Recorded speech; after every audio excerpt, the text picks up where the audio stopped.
What's up, y'all? Meowth here. It's time for the traditional Theorycraft decked up video. I've got 25 decks for you guys to play here on day one of the brand new expansion, Murder at Castle Nathria.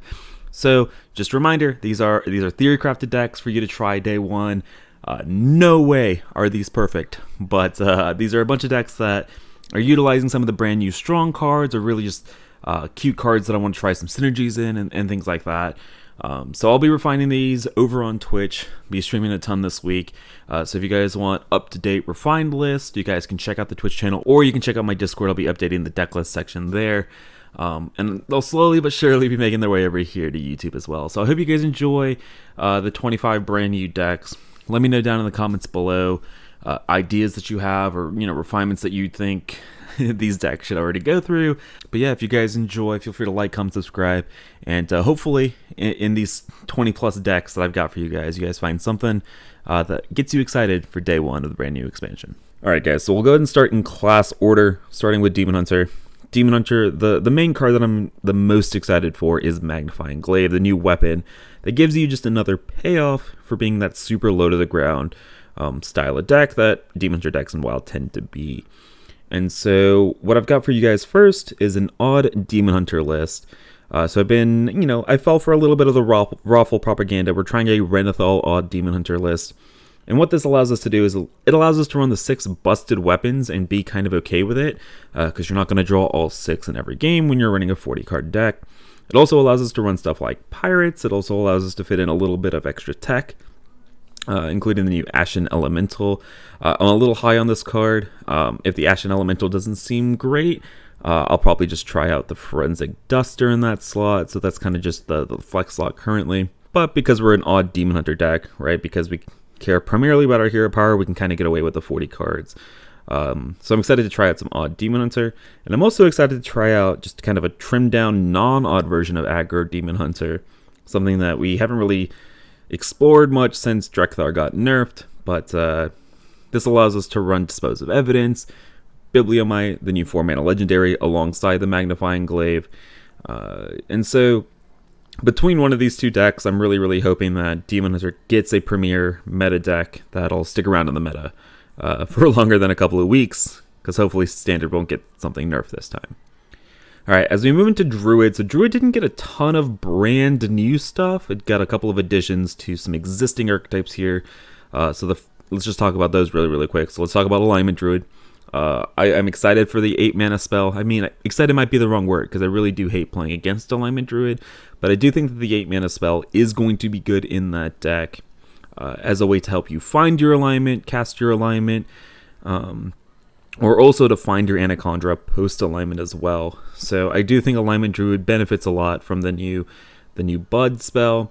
And then Dragon Druids. The Dragon Druids kind of fallen off a little bit lately, but I think the combination of both Sire Denathrius and the new 7-mana Dragon gives you more incentive for stuff like Juicy Psych Melon. And Denathrius already works really nicely with the Gloop Seed Scales kind of package with Raid Boss Onyxia that the deck already runs, and so this just gives you another payoff for that, and the Topiary helps contribute to that as well as just potentially just being a really strong card that also happens to be a dragon, which is really nice for your Breath of Dreams. Alright, and then the one new Druid deck that I want to mess around with is a little bit of a meme deck, obviously, but in the past we had a Dragon Rogue deck that was built around Necroom Apothecary, which basically helps cheat out Deathwing Dragonlord's Death Rattle. So when it dies, it cheats all of your dragons from your hand into play. And so what we're doing is something similar in Druid now, around the new 6-mana card, Death Blossom Womper. So basically the idea is the same, where you play this card, it draws Deathwing Dragonlord, and gains that Death Rattle when you're playing a bunch of dragons in your hand already. And so the early game shell is very similar to the Dragon Druid we were just talking about, where we have Breath of Dreams, we have Oaken Summons, we have Twigs for Guff, we've got all of that good stuff. And then we're including this package of Hedge Maze and the Death Blossom Womper. And so in Druid, we could do this really early, and you can cheat out a bunch of the dragons, but because we're Druid and not Rogue, we actually have the ability to play the longer game plan and just hard cast our dragons, because we have infinite mana anyways, because we are Druid. So not only do you get the high roll potential, but you do just get to play a bunch of good cards in your deck, and so yeah, your Druid, this deck is definitely more of a meme than the Alignment Druid and the Dragon Druid, but it does seem like it's something new that'll pop out of the new expansion. Okay, as we move into Hunter here, so Hunter didn't get any new meta-defining archetype pieces, but it did get these Wild Seeds, which is a new, set of cards that I'm actually really excited about and think that they fit really, really nicely in Wild. And so what I've done is I've taken that Beast Hunter that's been really, really popular and really, really good recently, and basically what we've done is we've added the busted cards. We've added the new 5-mana legendary Arelon, and we've added the new 3-mana spell, Wild Spirits. I think these cards are just really, really busted. I wouldn't be surprised if they get nerfed because of standard. So let's abuse them in Beast Hunter while we can, because I think they synergize insanely well with stuff like Starving Buzzard and Tundra Rhino. I'm also trying out the new 2-mana spell, Frenzied Fangs. I just think this card, while not as busted as stuff like the Wild Seeds, I think this is just a really, really solid card that works nicely with stuff like Tundra Rhino and Starving Buzzard. And it's just a decent amount of stats as well, right? 2-mana 6/6 is nothing to be scoffed at when you're running a bunch of the 1-mana minions that will help infuse this really, really quickly. All right, let's move into Mage here. So obviously the brand new thing in Mage is Secret Mage. I say brand new, but I guess we can call it brand new when it's been gone for what feels like forever. But basically, Chatty Bartender is busted. Chatty Bartender is a very, very, very good card. And so it automatically goes in Secret Mage, brings Secret Mage back to be experimented with. I'm trying out the new Legendary as well. I'm not sold on this. Feel free to cut it if you don't open it from your packs. And then obviously we also have the new neutral 2-mana Kirintor Mage, the Anonymous Informant. I think 30 cards or 40 cards could be the way to go. The traditional theory crafting brain of mine couldn't figure out what I wanted to cut, so we just added Renathal. Our secrets are all similar in quality, so I don't feel too bad about adding more secrets. And the card quality doesn't get diluted too badly when you go to 40 cards, and you kind of have the draw to support it, right? We've got a bunch of thinning of our deck, plus we have Sage, plus we have the Rigged Fair Game, plus I am running the Allaneth. This might be a little bit too much, but when you're running the Renathal deck, too much can never really be a bad thing. Like I said, probably should be a 30-card version, probably will end up being a 30-card version, but I did want to try out at least the 40 cards to see. All right, so let's move into Paladin here. So Dude Paladin is one obvious thing to talk about. So I've got two lists here on the screen for you. I've got a traditional Dude Paladin that's utilizing the new 1-drop alongside the new 4-drop. Dude Synergy. Dude Paladin was like one of the OG decks in Wild. I'm excited to take it for a spin again. Bust out the Tarim, bust out the Quartermasters, put them back in the same deck. Oh, feels good. And I'm also trying out another Dude Paladin, so we do miss out on the new 4-drop in Dude Paladin, but what we do get is Stewart. Stewart, I don't think is good enough. The fact that it's a death rattle makes it so much worse than if it was a battle cry. But maybe it'll still be good enough to be pushed in this archetype. At least the new 1-drop seems really, really strong in here, as well as Promotion, the buff spell as well. This one, very much a reach, very much a Theorycraft, very much one that I do not have a ton of confidence in, but I did want to try out some quote-unquote pure Paladin builds, right? We are still running stuff like Samuro and Broomsticks, but I did want to try out Elita Snub alongside the Librams and turbo out stuff like Light Rays and Divided Pupils super early. And so kind of a meme, kind of something that I've been trying to make a shell like this work for a while. And it's getting a new tool, but I'm not sure if the tool is good enough to help push this archetype to being relevant. All right, so we move into Priest here. I'm not a believer in the Thief Priest. Every time I built a Thief Priest, it felt very much like a for-fun deck, and so maybe that'll be something that I revisit much later on, but the one good deck that got buffed is Inner Fire Priest, the minion version of the deck. Pelagos, very obvious inclusion, very, very strong card in that deck. Inner Fire has kind of dropped off the face of the earth post-Drekthar nerf, but I do think it's very, very strong still. Probably still has a very good matchup into something like Pirate Rogue, particularly in combination with something like Deathlord plus Shadow Word Devour. So expect Inner Fire Priest to make a little bit of a comeback here, and don't be surprised if Pelagos ends up being like the most talked about card from this set. Alright, after that, we're going to move into Rogue here. So Rogue, getting a bunch of little small buffs all over the place. So Miracle Rogue, I think there's a couple of ways that you can build Miracle Rogue. I think the all-in on the Sonya Null stuff like this version might not be the best, but is definitely going to be super fun to play. You might have seen something similar to this on Raffle's channel. I know he's been a big advocate for this. He's super hyped about this deck. So basically, we're trying to do Necrolord Draca and Sinstone Graveyard shenanigans. Make some big boys once we do the Sonya Null.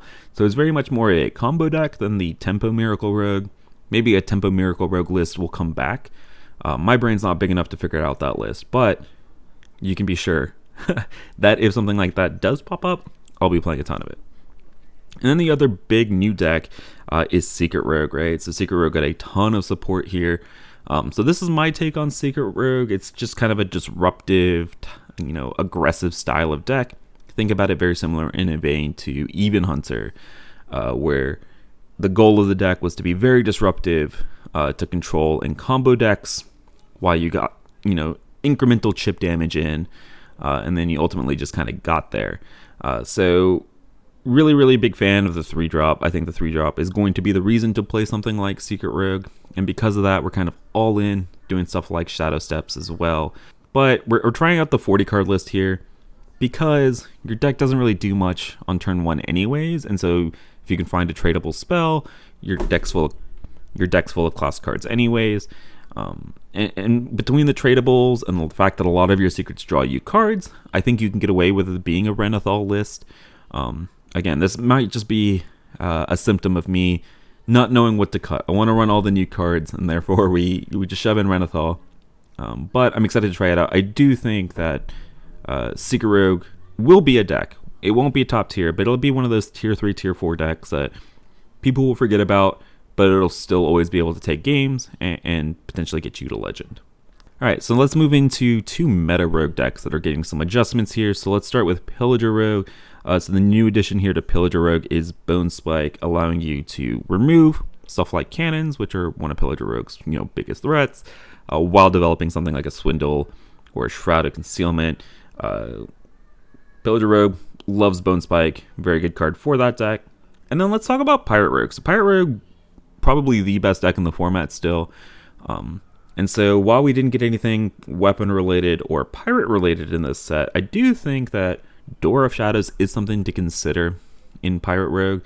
So the Pirate Rogue is probably the only meta Rogue deck that'll be able to consistently infuse this card. And so the idea behind this is cutting class. Say that 10 times fast. But basically, we are replacing the cutting class with Door of Shadows. So at its baseline, it's going to draw you maybe one of the best cards in your deck when it comes to Secret Passage. But if you infuse it, you get to turn 5, turn 6, play this, play the copy of Secret Passage, and then you have another Secret Passage for the following turn. So it just gives you a lot more gas than something like Cutting Class does. It's a little bit worse on turn 3, turn 4 than something like Cutting Class, but Secret Passage, much more busted, much more upside than Cutting Class, and so I think Door of Shadows enabling that seems like something worth considering. Alright, let's move into Shaman now. If you know me, you know that I have a soft spot for these decks. So I've got both an Even Shaman up here and a traditional totem list. So I'm going to be honest with you guys. I think that the deck is still missing kind of a draw engine, but the new tools are very powerful between the weapon, the new Totem Giant, and the new Legendary. I think you're very happy with all of these tools. Both of these decks are getting much better. These decks are a lot more competitive now. It's still missing that one final piece, I think, though, before it becomes a top-tier deck. Another sweet off-meta Shaman deck, though, that's getting a lot of buffs is Evolv Shaman. So the big buff here is that location and the new Legendary. The new location, very, very powerful, very strong. I think locations in general are being slept on. The deck does suffer a little bit from losing Lightning Bloom, but that's something that you had to lose for the greater good. Evolv Shaman is just going to be one of those tier 4, tier 5 decks. It's going to be a ton of fun to play, but probably won't be super good, but getting a lot of buffs here. So if Evolv Shaman is something that you enjoy doing, make sure you guys check out this deck. And the last deck here is Murloc Shaman. So the reason I want to talk about Murloc Shaman is this brand new card, Murlocula. The fact that he can cost 0 mana is a big deal. Use it as refill in a deck that traditionally struggles with that. And so I'm always struggling to figure out what the 29th and 30th cards in this list are. And so I'm excited to try out Murloc in that last spot. I think it's got a lot of upside. And so I'm excited to try it out and see if it actually lives up to that. Alright, so let's move into Warlock here. I'm going to talk about 3 decks kind of all in combination here. So the first one's going to be Imp Block. So this is the traditional, the Imp Block that's running all of the brand new cards, including the 1-drop, including the location, including Imp King Reform, but most importantly the 2-mana draw spell, which is going to be the thing that makes Imp Warlock a legitimate archetype. I put a lot of this on the Theorycrafting stream. I'm really, really excited for this deck. I think it is pretty powerful. It's probably going to be one of the strongest new decks. I'll go ahead and say it'll be the strongest of the new archetypes that are going to emerge from this expansion. The question is, can it hold out against stuff like Pillager Rogue? Is it fast enough to beat stuff like Quest Mage consistently? And if it is, you'll see a lot of Imp Block. It'll shake up the meta a little bit. We'll see. I'm excited for Imp Block. But moving into our next 2 decks here, I do really just want to explore this 2-mana draw spell and explore in other archetypes outside of just the traditional Imp Block. So I've got Cute Lock. So Cute Lock, very similar, theory here. We'll run the Wicked Whispers. We run the Death Imp, and you can just run this as a 2-mana draw 3, draw 4, draw 5 in that kind of archetype to just give you a little bit more consistency to go along with the Hand of Gul'dan. More draw, more better. And speaking of more draw, more better, I also want to try out an Imp package in Mecha'thun. And by Imp package, I just mean 2 Wicked Whispers, 2 Impending Catastrophes. So Wicked Whispers on its own, not a terrible card, right? It trades, it synergizes with stuff like Plague of Flames, it synergizes with stuff like Tamsin's Phylactery. Impending Catastrophe on its own, it's kind of a bad card, right? But at its baseline, it's going to draw you a card. It's a 2-mana draw 1. It's very similar in theory to Cram Session when Mizaki Mage, right, was popular. Ideally, you're using it for the big pop-off, but at the very worst, it's a 2-mana cycle a card, which is not the worst thing in the world in a combo deck. But I just think that in combination with the Wicked Whispers, and in the mid-game, you can very easily set up a 2-card, 3-mana, draw 3 cards, draw 5 cards, which seems very, very powerful in combination with stuff like, Ruined Mithril Rod, and get you that extra draw, that turbo draw in the deck that I think will make Mecha'thun Warlock even better. I know people have been talking about Tome Tampering in Mecha'thun Warlock. I'm just not sold because the cards themselves, right, Malchezaar's Imp and the Tome Tampering, don't seem strong enough to be worth it on their own. And so I'm willing to be proven wrong, right? It'll be something that I mess around with, but I think I would rather lean towards the Imp package in Mecha'thun Warlock rather than Tome Tampering. But don't worry, I've got a Tome Tampering Warlock for you guys.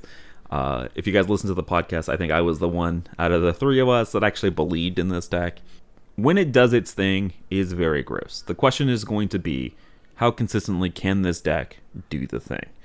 And so I do think that the Tome Tampering package in this, allowing you to corrupt stuff like the Clowns and Ticketus, and you just put out waves and waves of threats as early as turn 5, turn 6 that are extremely difficult to deal with, and you have plenty of good old Warlock draw to help you find that combination of Malchezaar's Imp and the Tome Tampering. And so I think it's going to be very similar to something like Darkest Hour Warlock when it was a thing before, or maybe even something like Big Priest now. And so while it might not be, ban-worthy, I do think it's something to keep an eye on. And if it does work and becomes consistent, it's going to be a very gross play pattern, which might be something that you guys enjoy. Don't get me wrong. I know that's part of the appeal to Wild. And speaking of Darkest Hour, the last Warlock deck that I do want to talk to you guys about is actually Darkest Hour Warlock itself. Basically, we have this new 3-mana 3/3 Shadowborn, which discounts a shadow spell in your hand, allowing you to actually do the Darkest Hour combo, a few turns earlier. And that's nothing to scoff at, right? We saw how Illuminate, allowing you to cheat out a Shadow Essence 2 to 3 turns earlier, all of a sudden brought Big Priest back to viability.